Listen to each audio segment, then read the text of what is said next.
감사합니다.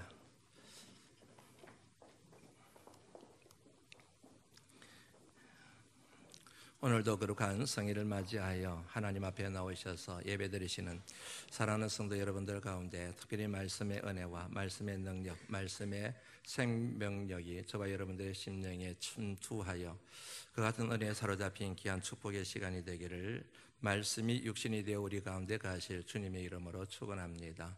오늘 본문의 말씀은 흔히 금식 논쟁이라고 그렇게 불려지는 본문의 말씀입니다. 금식 논쟁. 18절 말씀을 같이 한번 읽어볼까요? 읽어봅니다. 시작.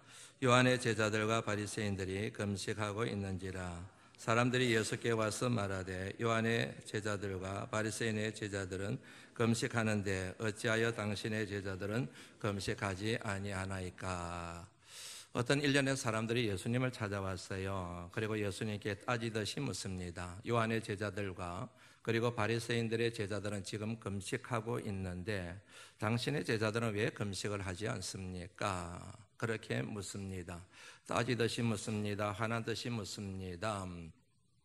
이같이 주님을 찾아와서 따지듯이 금식에 대하여 질문한 사람들은 도대체 누구일까 하는 의문이 듭니다. 그리고 두 번째, 그들은 왜 주님 앞에 와서 그같이 따지고 질문을 했을까? 그 같은 논쟁에 촉발을 시켰을까 하는 그런 질문이 생길 수밖에 없습니다. 이 같은 질문에 대한 해답의 실마리를 제공하는 말씀이 오늘 본문의 말씀과 병행꼴을 이루고 있는 마태복음 9장 14절의 말씀을 통해서 해답을 찾을 수가 있습니다. 마태복음 9장 14절 말씀 같이 한번 읽어봅니다. 시작. 께 와서 이르되 우리와 바리새인들은 금식하는데 어찌하여 당신들은 금식하지 아니하니까? 예수님께 와서 딴지를 걸고 그리고 예수님께 와서 질문을 하고 예수님께 와서 따지듯이 질문을 한 사람들이 다른 사람들이 아니라 요한의 제자들, 다시 말씀드리면 세례 요한의 제자들이었다는 사실을 이 말씀을 통해서 알 수가 있습니다. 이 말씀을 묵상하는데 딱 그런 생각이 스치고 지나가던데요, 요한의 제자들이 바리새인들의 악한 꾀에 넘어갔구나. 요한의 제자들이 바리새인의 농간에 지금 놀아나고 있구나. 요한의 제자들이 바리새인들의 사주를 받았구나. 이런 생각이 탁 스치고 지나갔습니다.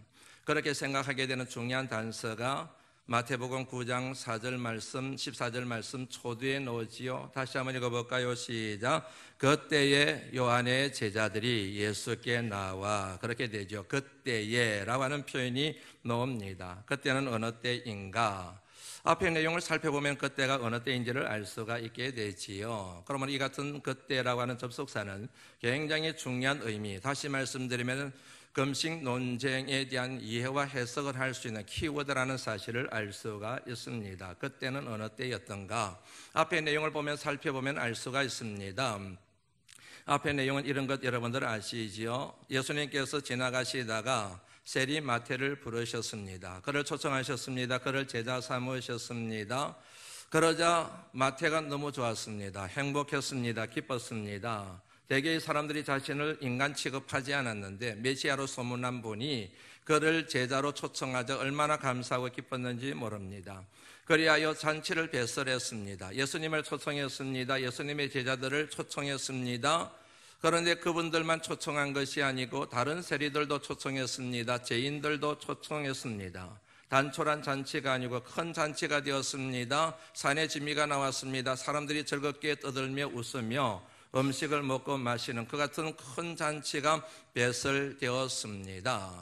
그런 자리에 바리새인들이 찾아왔습니다. 그리고 제자들을 살짝이 불러내서 이렇게 말을 합니다.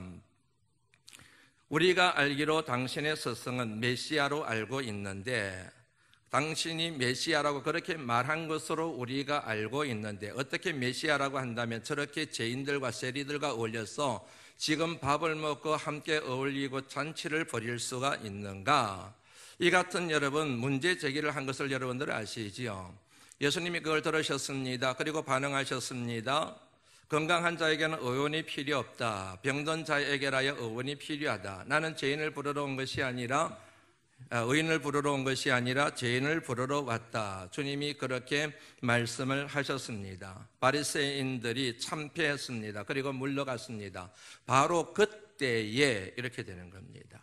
그 같은 논쟁이 있고 난 뒤에 바리새인들이 참피하여 떠나가고 난 바로 그때에 세례 요한의 제자들이 예수님께 와서 문제를 제기하는 겁니다. 우리들은 금식을 하고 있는데 당신의 제자들은 왜 금식을 하고 있지 않습니까? 바리새인들이 물러갔지만 물러가지 않았음을 알 수가 있습니다. 또 다른 전략을 세우게 됩니다. 전술과 전략을 세울 때 중요한 키워드를 하나 찾게 됩니다. 그게 바로 뭐냐면 예수님이 제자들과 마태의 집에서 벌이고 있는 잔치입니다. 이 같은 잔치와 대비되는 개념이 바로 금식이라는 사실을 쉽게 이해를 할 수가 있게 되지요. 그리고 금식과 바로 세례 요한의 제자들과 연결을 시키게 되는 것입니다. 잔치와 금식 그리고 세례 요한의 제자들 정리가 되셨을 감을 잡으셨으리라 그렇게 생각을 합니다. 바리새인들이 세례 요한의 제자들을 찾아갔습니다. 그리고 이렇게 말을 합니다. 예수라고 하는 분이 너희들의 스승과 친숙한 그분이 지금 마태의 집에서 죄인들과 세리들을 불러 모아놓고 지금 잔치를 벌이고 있다. 흥청망청 먹고 마시고 있다. 그런데 너희들의 제자들과 우리의 제자들은 지금 금식을 하고 있다. 이게 될 말이냐? 지금이 잔치할 때냐? 지금이 금식할 때지. 그 말을 요한의 제자들이 듣게 돼요. 지금이 금식할 때이지 저렇게 잔치를 벌여놓고 음식을 먹고 웃고 떠들고 있을 때가 아니지 않느냐. 바리새인들이 그렇게 말을 하게 됩니다. 그 말을 듣자마자 아마 세례 요한의 제자들이 발끈했던 것 같습니다. 앞뒤 재지 않고 불이 나게 주님을 찾아갔습니다. 그리고 따지듯이 이렇게 묻습니다. 지금 우리들과 바리새인의 제자들은 금식하고 있습니다. 당신의 제자들은 언제 금식할 겁니까? 다시 말하면 이게 지금 무슨 짓 하는 겁니까?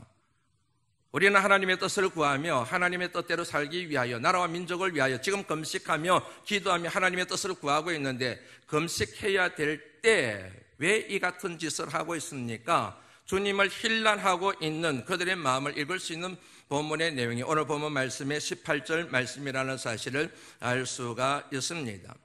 이 같은 내용을 여러분 조금 더 이해하기 위해서 마태복음 3장 1절 말씀과 3절 2절 말씀을 좀 읽어볼 필요가 있을 것 같아요. 마태복음 3장 1절 말씀과 2절 말씀 읽어봅니다. 시작. 그때 세례 요한이 이르러 유대 광야에서 전파하여 말하되 회개하라 천국이 가까이 왔느니라 하였으니 세례 요한의 서성에 대한 얘기, 세례 요한의 제자들의 서성에 대한 얘기입니다. 세례 요한이 광야에서 생활했습니다. 메시지를 선포했습니다. 회개하라 천국이 가까이 왔느니라는 메시지를 선포했습니다. 광야에서 생활했습니다. 그의 광야의 생활의 실상이 마태복음 3장 4절 말씀에 나옵니다. 한번 같이 볼까요? 시작. 이 요한은 낙대의 트롯을 입고 허리에 가죽띠를 띠고 음식은 메뚜기와 석청을 먹었더라. 광야에서 생활했습니다. 삶이 빈궁하기가 이럴 때가 없습니다. 청빈하기 이럴 때가 없습니다. 호의호식하는 것이 아닙니다. 좋은 집에서 사는 것이 아닙니다. 메뚜기와 석청을 먹고 지냅니다. 약대 트럭을 짓고 지냅니다. 자연인보다도 더 자연인스러운 야만적인 그 같은 삶을, 야생의 삶을 산다고 해도 과언이 아닐 정도로 지금 세례 요한이 그렇게 살고 있습니다. 세례 요한의 제자들은 스승의 모습을 통하여 이게 진정한 제자의 모습이요, 선지자의 모습이요, 하나님의 뜻을 감당하는 사람의 모습이어야 된다고 하는 것이 교훈이 되었고 학습이 되었을 가능성이 매우 높습니다. 이렇게 오리엔티드 되어 있는 세례 요한의 제자들의 입장에서 나라와 민족을 위하여 로마의 압제 가운데 고통을 당하고 있는 나라와 민족을 위하여 금식하며 기도해야 될 때인데 이럴 때에 잔치를 벌이고 있는 것이 이게 맞느냐 하는 이 같은 생각이 드는 것은 자연스러운 질문이라는 생각이 듭니다. 그런데 문제가 있습니다. 그 문제가 뭐냐면 바리새인들이 그 같은 문제를 제기했다고 하는 사실입니다. 얼마든지 질문할 수 있습니다. 얼마든지 딴지 걸 수 있습니다. 얼마든지 문제를 제기할 수가 있고 얼마든지 따질 수가 있습니다. 그런데 그렇게 따지게 된 배경에 바리새인들이 있다고 하는 사실입니다. 그들이 만약에 바리새인들이 어떤 인간이었는지를 조금이라도 생각해 보았다고 한다면 그렇게 불이 나게 와서 주님에 대하여 저항하는 질문을 하지 않았을 가능성이 높기 때문에 그렇습니다. 마태복음 3장 7절 말씀 다시 한번 읽어봅니다. 마태복음 3장 7절 말씀입니다. 시작. 요한이 많은 바리새인들과 사두개인들이 세례 베푸는 대로 오는 것을 보고 이르되 독사의 자식들아, 맞습니다. 그들의 스승인 세례 요한이 바리새인들을 향하여 독사의 자식들아 그렇게 얘기했습니다. 그것을 보았습니다. 그것을 들었습니다. 그것에 대하여 인식하고 있었습니다. 독사의 자식들, 겉으로 봤을 때는 화려하고 미끈해 보이지만 속에는 독이 가득한 그 같은 화석화된 믿음을 가지고 있는 잘못된 신앙인이라고 하는 사실을 그들의 스승을 통하여 명확하게 이해하고 인식했을 가능성이 매우 높습니다. 그러면 바리새인들이 찾아와서 그 같은 문제 제기를 했을 때 한 번쯤은 생각해 볼 필요가 있었던 것이지요. 이 사람들이 왜 이 같은 말을 할까? 우리 스승은 독사의 자식이라고 그렇게 인정을 하고 그렇게 진단을 했는데 이 사람들이 왜 갑자기 와서 예수님의 금식에 대하여 딴지를 거는 얘기를 우리한테 할까? 그렇게 여러분 한 번쯤은 생각하고 되짚어보고 그렇게 해야 되지 않겠습니까? 그런데 그 같은 과정을 생략해버리고 맙니다. 그 얘기를 듣자마자 감정이 욱 하고 올라와서 불이 나게 예수님을 찾아갑니다. 그리고 예수님 앞에 따지듯이 질문하게 됩니다. 분별력을 잃어버렸기 때문에 그렇습니다. 순간적으로 분별력을 잃어버린 거예요. 감정이 격해가지고 분별력을 상실해버린 것이지요. 세례 요한의 제자들입니다. 훈련받은 사람들입니다. 옳고 그름에 대한 분별력을 분명히 가지고 있는 사람들입니다. 그리고 지금은 금식 중에 있습니다. 금식을 통하여 그들의 영적인 상태가 굉장히 고양되어져 있습니다. 그럼에도 불구하고 순간적인 감정을 다스리지를 못했습니다. 컨트롤하는 데 실패했습니다. 쓰러지고 말았습니다. 넘어지고 말았습니다. 욱한 심정을 가지고 예수님을 찾아와서 그같이 질문하게 되는 실수를 범하게 되었음을 알 수가 있습니다. 조금이라도 생각했더라고 한다면, 조금이라도 한 번이라도 더 따져봤더라고 한다면 그렇게 예수님 앞에 찾아와서 딴지 거는 식의 질문을 하는 어리석음을 면할 수가 있었을 겁니다. 여러분들에게 누누이 말씀드리지만 다시 한번 말씀을 드립니다. 여러분, 여러분의 믿음에 대해서 절대로 확신하시면 안 됩니다. 여러분의 믿음에 대해서는 절대로 확신하시면 안 됩니다. 죽을 때까지 하나님 품에 안기는 그 순간까지 선한 싸움을 싸우고 달려갈 길을 다 달려가고 믿음을 지키고 그러고 난 다음에 주어지는 생명의 면류관, 의의 면류관을 받기 전까지는 여러분의 믿음에 대하여 확신하시면 안 됩니다. 교만에 대하여 얘기를 합니다. 최고의 교만이 뭔지 아시는지요? 최고의 교만은 자기 믿음에 대하여 확신을 갖고 있는 것입니다. 얼마든지 넘어질 수 있습니다. 얼마든지 자빠질 수가 있습니다. 얼마든지 악의 구렁텅이에 빠질 수가 있습니다. 얼마든지 주님을 떠날 수가 있습니다. 얼마든지 주님을 공격할 수가 있습니다. 배교자의 자리에 설 수가 있다는 사실을 언제나 마음속에 두려운 마음을 가지고 있어야 될 줄로 믿습니다. 누누이 말씀드렸던 것처럼 사도 바울은 거기에 대한 두려움이 있었어요. 내가 이렇게 복음을 전파하고 난 뒤에 도리어 버림을 당할까 두렵다. 그러므로 나는 날마다 내 몸을 쳐 복종시킨다 라는 그 같은 말씀을 통하여 자신을 경계했습니다. 자신의 신앙을 관리했습니다. 그랬기 때문에 그는 생명의 면류관, 의의 면류관이 나를 위하여 예비되어 있을 것이라 그렇게 당당하게 선포할 수가 있었던 것이지요. 다시 한번 고면합니다. 여러분의 신앙에 대하여 교만하시면 안 됩니다. 확신 가지시면 안 됩니다. 언제나 영적으로 깨어있어서 여러분의 신앙의 상태에 대하여 민감하게 진단하실 수 있는 하나님의 사람들이 되실 수 있기를 주의 이름으로 축원합니다. 영적 분별력이 필요합니다. 특별히 사람에 대한 분별력이 대단히 필요합니다. 왜냐하면 사탄은 지금도 온갖 바리새인을 통하여 저와 여러분들을 순식간에 거꾸로 떨이기 때문에 그렇습니다. 어떤 사람이 복 있는 사람일까요? 복 있는 사람은 악인의 꾀를 쫓지 아니하고 죄인의 길에 서지 아니하고 오만한 자의 자리에 앉지 않는 사람이라 그랬습니다. 이 말씀에 담겨져 있는 것 중에 하나가 사람에 대한 분별력, 이 같은 가르침과 교훈이 이 말씀 속에 담겨져 있습니다. 악인이구나, 죄인이구나, 이거는 오만한 사람이구나, 이 같은 분별력이 복이 있는 인생을 살아가는데 중요한 원리가 되어야 됨을 알 수가 있습니다. 모든 사람은 사랑의 대상입니다. 축복의 대상입니다. 섬김의 대상입니다. 차별의 대상이나 우열의 대상이 되어서는 안 됩니다. 그러나 사람에 대한 분별력은 필요합니다. 이 사람을 영혼을 위하여 내가 기도해야 되겠구나. 이 사람이 악함을 위하여 내가 기도해야 되겠구나. 그 같은 분별은 여러분 사람과의 관계를 맺어갈 때 반드시 필요하다는 사실을 마음에 새길 필요가 있음을 이 말씀이 도전하고 있습니다. 복 있는 사람은 악인의 꾀를 쫓지 아니하고 죄인의 길에 서지 아니하고 오만한 자의 자리에 앉지 아니한다. 예수님의 대답입니다. 19절 말씀, 20절 말씀 같이 한번 읽어볼까요? 읽어봅니다. 시작.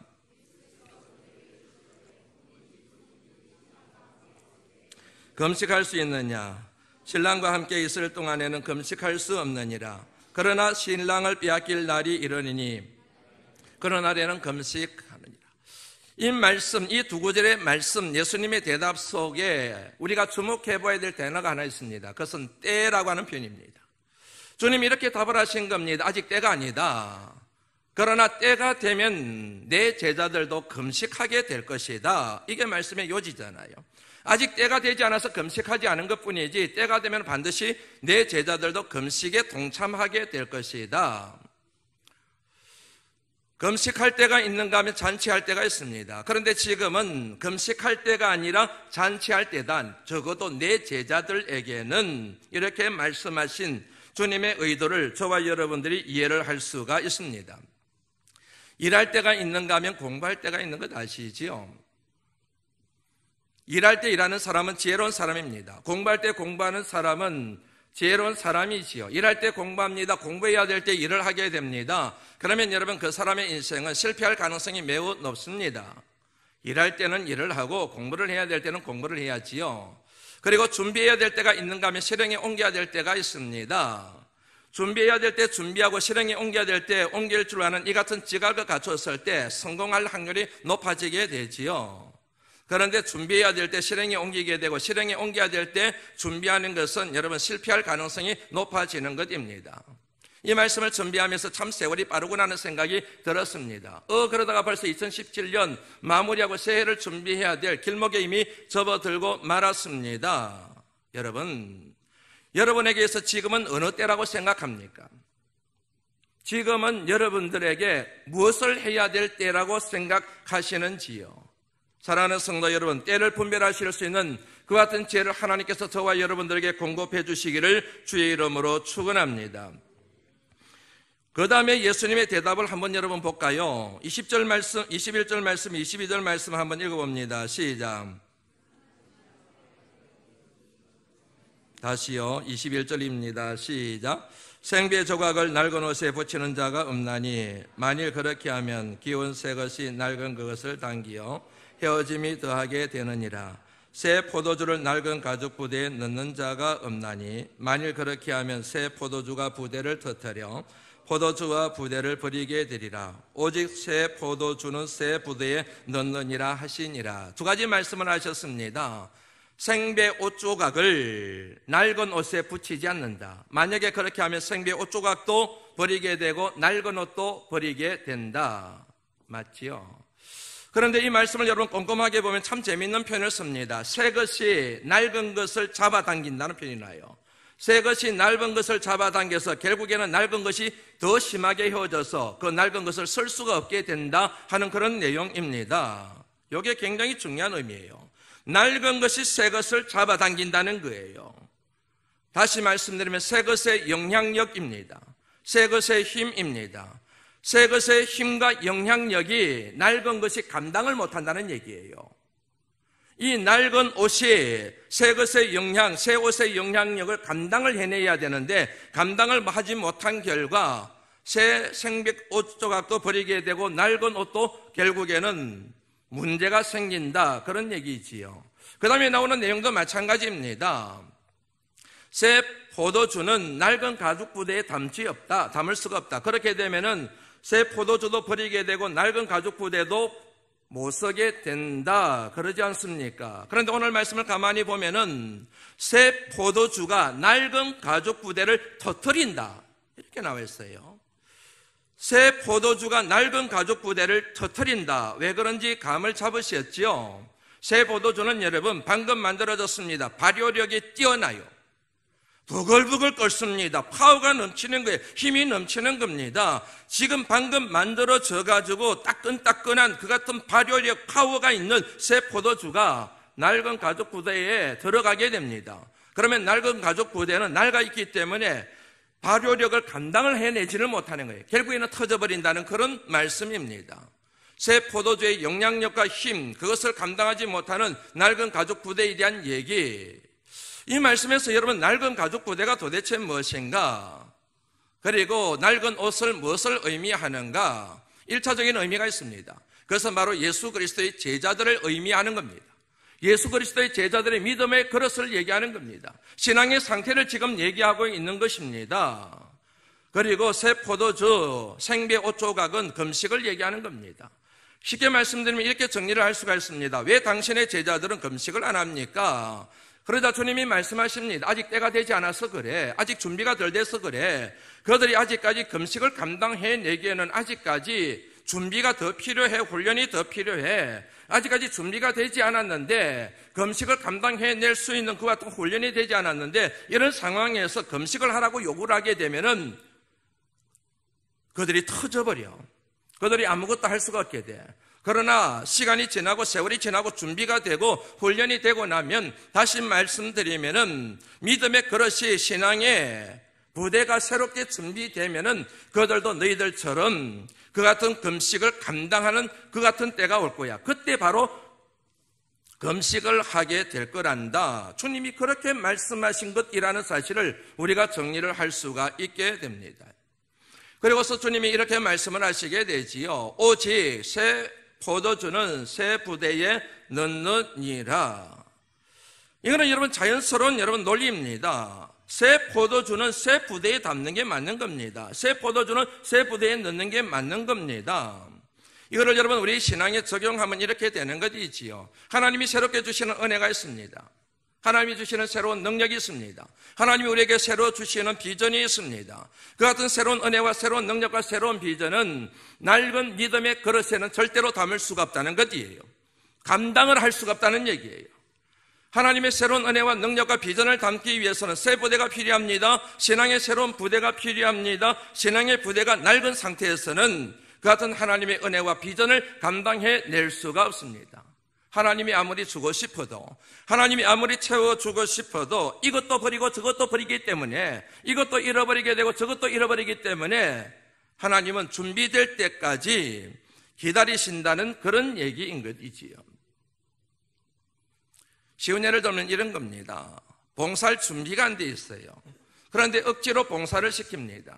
그런데 나중에 믿음도 잃어버리게 되고 상처를 받게 되어서 교회도 떠나버리게 되는 이런 경우를 생각하시면 쉽게 이해가 될 수가 있습니다. 봉사할 준비가 되어 있어야 되는데, 그 봉사를 담을 수 있는 새 부대가 있어야 되는데, 그런데 전혀 그게 준비가 안 돼 있어요. 그런데 교회 필요에 따라서 이런 준비를 맡깁니다. 항존직을 맡기게 됩니다. 그랬을 때 여러분 터져버리는 거예요.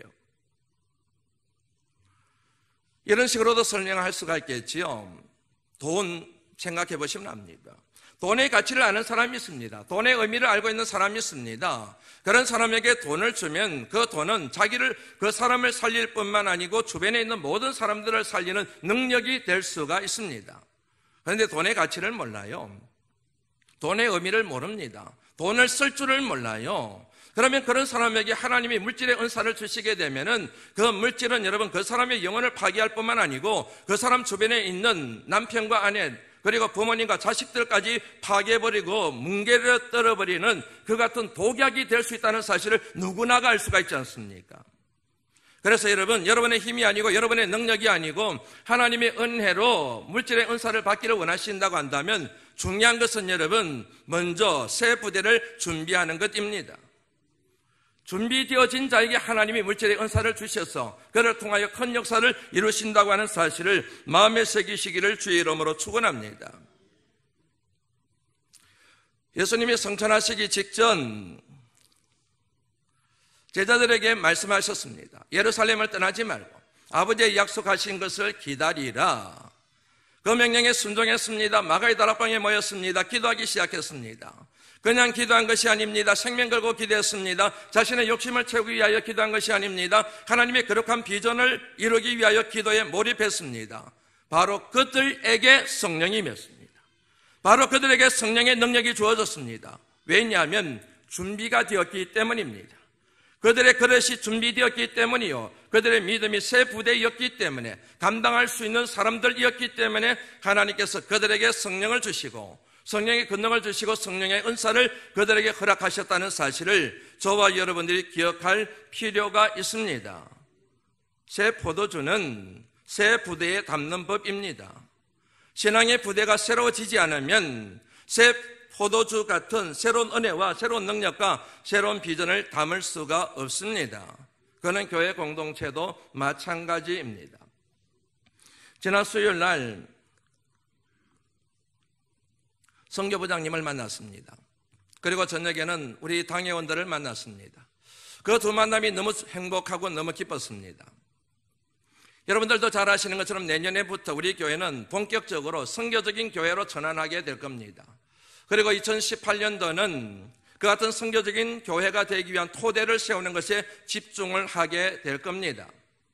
이를 위하여 몇 가지 내년과 2019년까지 해야 될 사역들을 간단하게 여러분들에게 소개를 해드리면, 내년에는 선교부와 사회봉사부를 구별하게 될 겁니다.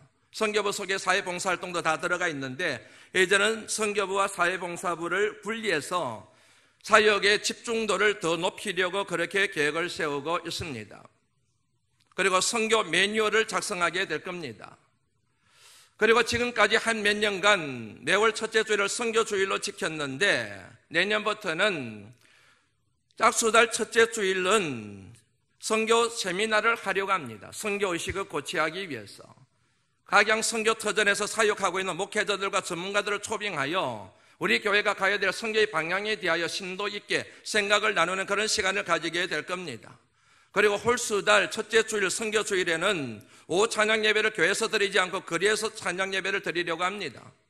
교회 안에서 드리는 순서에 따라서 예배를 드리는 것이 아니라 거리에 나가서 찬양으로 시작해서 거리를 청소하거나 교통 캠페인을 벌이거나 향남 1, 2지구와 바란 지역 방촌리를 살기 좋은 마을로 만드는 그런 캠페인을 벌이게 될 것입니다.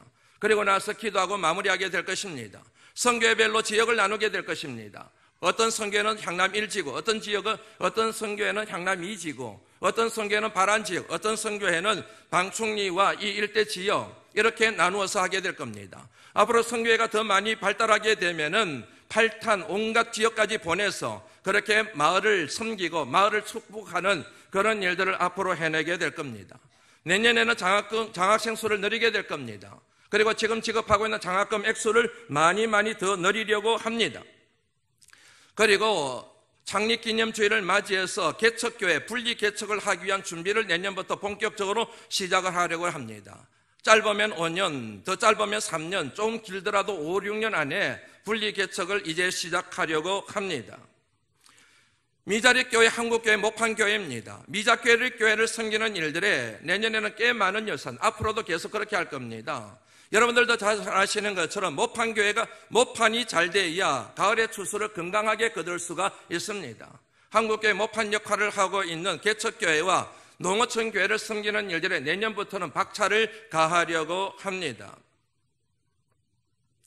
그리고 어른들이 사생에만 사는 것이 아니라 성인들도 공생의 삶을 살 수 있도록 비전 트립과 미션 트립을 본격적으로 내년부터 시작해서 점차 확장해 가려고 그렇게 계획을 세우고 있습니다.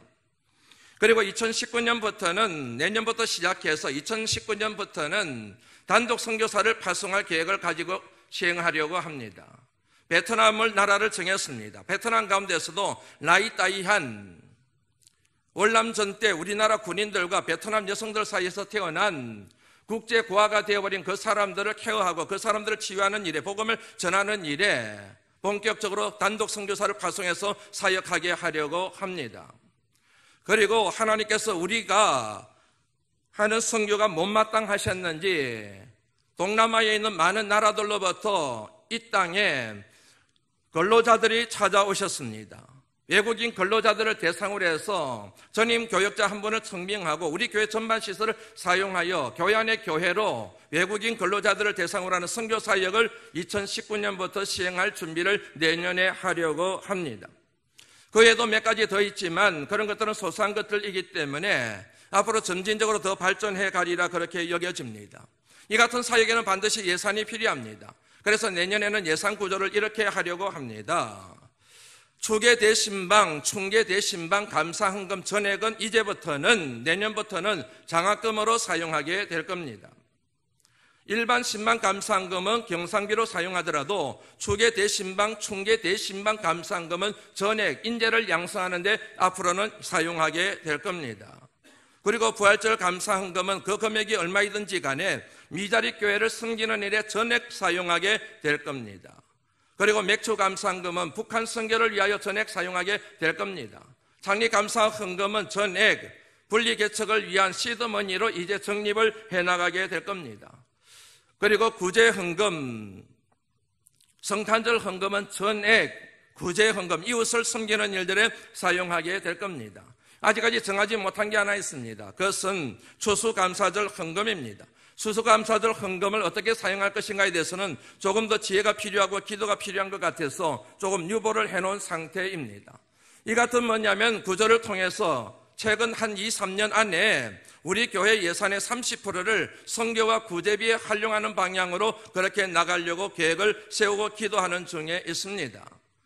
며칠간 기도한 게 아닙니다. 우리 교회 오는 순간부터 지금까지 기도했습니다. 이제는 때가 되었다고 생각하기 때문에 이런 제안을 여러분들에게 하게 됩니다. 새 포도주는 새 부대에 담아야 된다. 어느 정도 부대가 준비되었다고 생각했기 때문에 이런 비전을 여러분들과 공유하게 되었습니다. 저는 우리 바나바스교회가 이 같은 거룩한 사역을 통하여 명실상부한 하나님의 자부심이 되고 열방을 축복하는 만민을 먹여 살리는 그런 교회로 거듭나게 되는 계기가 내년과 후년도에 결정되리라 저는 그리 확신하고 있습니다. 수요일 날 재정부 집사님으로부터 메시지가 왔습니다. 그 메시지의 내용은 이런 것이었습니다. 2017년 예산이 있는데 예산을 세웠는데 그 예산이 4억인데 그 예산이 11월 5일, 11월 첫째 주일로 달성이 됐다는 거예요. 감사하셔야지요. 감사하지요, 여러분. 할렐루야입니다. 아직까지 구조나 남겨둔 상황입니다. 경제가 좋지가 않습니다. 가정 형편이 힘듭니다. 여러분들이 하나님 앞에 드리는 헌금이 피 같은 돈이에요. 그럼에도 불구하고 이처럼 9주 앞서 올 예산이 달성이 되었다는 얘기 얼마나 감사한지 모르겠습니다. 여러분들에게 하나님께서 놀라운 축복을 허락해 주실 줄로 믿습니다. 우리 교회는 재정을 세울 때 제로 베이스 시스템을 적용하고 있습니다. 쉽게 말씀드리면 작년에 결산액을 가지고 몇 % 오른 새해 예산을 세우는 게 아니라 제로로 만들어버리게 됩니다. 그리고 사역에 따라서 지출 예산을 세우게 되고 지출 예산을 바로 수입 예산으로 정하게 되는 이런 구조를 가지고 있습니다. 그만큼 공격적입니다. 돈은 생각하지 않고 사역만 생각하는 그 같은 뭐냐면 정신을 갖고 있는 것이 제로 베이스 시스템 예산 세우는 방식입니다. 집사님이 또 다른 조례를 이어서 보내셨습니다. 2016년 결산에 2억 6천만 원, 2015년 결산에 2억 9천만 원, 2016년 작년이죠. 작년 결산에 3억 4,600만 원, 그리고 2017년 결산에 어림짐작해서 5억 가까이 그렇게 교회가 결산을 하는 그런 뭐냐면 재정 부흥의 은혜를 하나님께서 저와 여러분들 우리 교회에 허락하셨습니다. 왜요? 선교하라고. 왜요? 새 부대가 되어서 이제는 하나님이 부어주신 그 은혜를 가지고 만방에 선포하는 하나님의 거룩한 자부심이 되기를 원하셨어. 이 같은 내용에 취해서 기뻐하고 감사하고 있는데 그 다음에 재정부장님이 보낸 메시지가 저를 강타했습니다. 핵폭탄급이었습니다. 그 메시지를 받고 너무너무 두려웠습니다. 너무너무 무서웠습니다. 도망가고 싶을 정도로 힘들었습니다. 울고 싶은데 울 수도 없고, 통곡하고 싶은데도 통곡할 수도 없고, 너무너무 제 생각이 영혼이 갈피를 잡지 못해서 제 영혼이 벌벌 떨었습니다. 여러분들이 목회자가 아니면 그 심정을 이해할 수가 없습니다. 너무너무 무서웠어요. 너무너무 두려웠습니다. 이런 메시지였습니다. 저는 교회가 하나님 앞에 바로 섰다는 증거라 믿습니다. 이 메시지를 저는 감당할 수가 없었습니다. 이 메시지를 들을 수 있는 자격이 제게 없다는 사실을 제가 알기 때문에 그렇습니다. 저는 우리 교회가 하나님 앞에 바로 섰다는 증거라 믿습니다. 이 존엄한 메시지, 이 존엄한 고백, 이 존엄한 선언 앞에 제 영혼이 도저히 설 수가 없어서 우왕좌왕했습니다. 갈팡질팡했습니다. 두려웠습니다. 무서웠습니다. 하나님 못하는데요. 그랬습니다. 하나님 도망가고 싶습니다. 그랬습니다.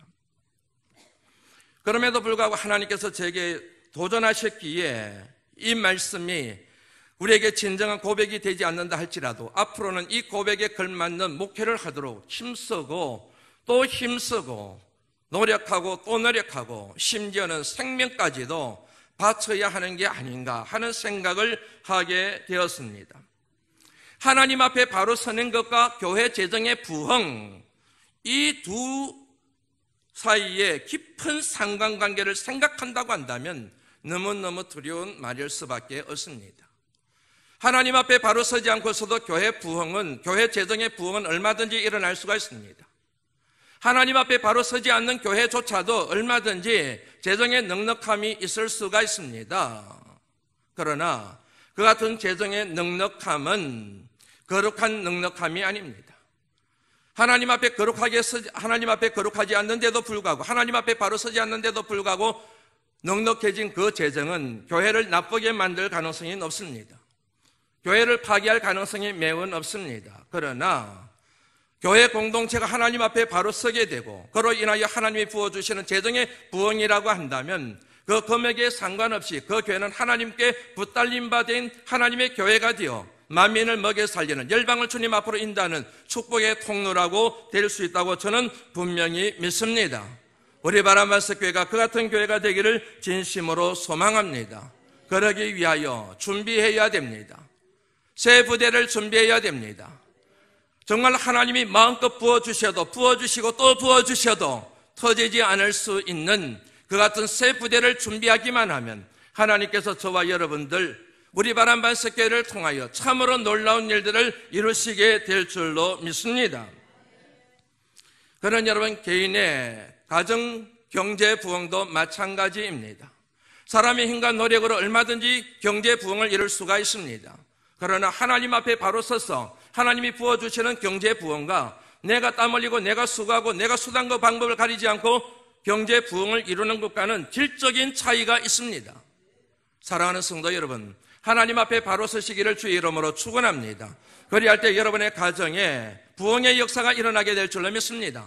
건강의 부흥이 일어나게 될 줄로 믿습니다. 재정의 부흥의 역사가 일어나게 될 줄로 믿습니다. 사업이 부흥하게 될 줄로 믿습니다. 여러분의 자녀들이 복받는 그 같은 축복의 통로로 쓰임받는 일들이 일어나게 될 줄로 믿습니다. 말씀을 마무리합니다. 진압력이라고 하는 말이 있습니다. 정신과에서 사용하는 의학적인 전문 용어입니다. 쉽게 말씀드리면 자신의 위치와 자신의 상황을 정확하게 파악할 수 있는 인지 능력을 일러서 진압력이라고 그렇게 표현을 합니다. 이 같은 진압력을 구성하고 있는 요소가 크게 세 가지입니다. 하나는 시간입니다. 그리고 또 다른 하나는 장소입니다. 그리고 마지막은 관계입니다. 지금이 어느 때인지를 정확하게 압니다. 지금이 2017년 11월이구나 압니다. 그리고 지금 내가 예배를 드리고 있구나 그걸 압니다. 그리고 옆에 계신 분들이 집사님이구나 장로님이구나 목사님이 설교를 하고 있구나 그 관계를 압니다. 그러면 진압력이 정상이라고 얘기합니다. 그런데 몰라요. 지금이 어느 때인지를 몰라요. 2017년인지를 몰라요. 11월 달인지를 잘 몰라요. 그리고 내가 지금 어디에 있는지 몰라요. 교회에 있는데 집에 있다고 생각할 수가 있다는 얘기지요. 어디에 있는지를 전혀 모릅니다. 그리고 옆에 있는 사람이 누구인지를 모릅니다. 남편을 못 알아봅니다. 아내를 못 알아봅니다. 부모를 못 알아봅니다. 사람들을 전혀 분별을 하지를 못해요. 이런 상태를 일러서 진압력 장애, 디스오리엔테이션이라는 그런 전문적인 용어를 사용합니다. 이 같은 의학적인 지식을 습득을 하면서 접하면서 영적으로도 진압력 장애가 얼마든지 올 수 있겠다는 생각을 했습니다. 지금이 어느 때인지를 분별을 못하는 거예요. 지금이 기도해야 될 때인지 잠을 잘 때인지 하나님을 가까이 해야 될 때인지 아닌지 내가 하나님을 찾아야 될 때인지 아닌지 그거를 도대체 분반을 못해요. 자신이 어떤 신앙의 위치에 있는지를 분별을 못해요. 자기 신앙이 대단한 줄 알아요. 좋은 줄 알아요.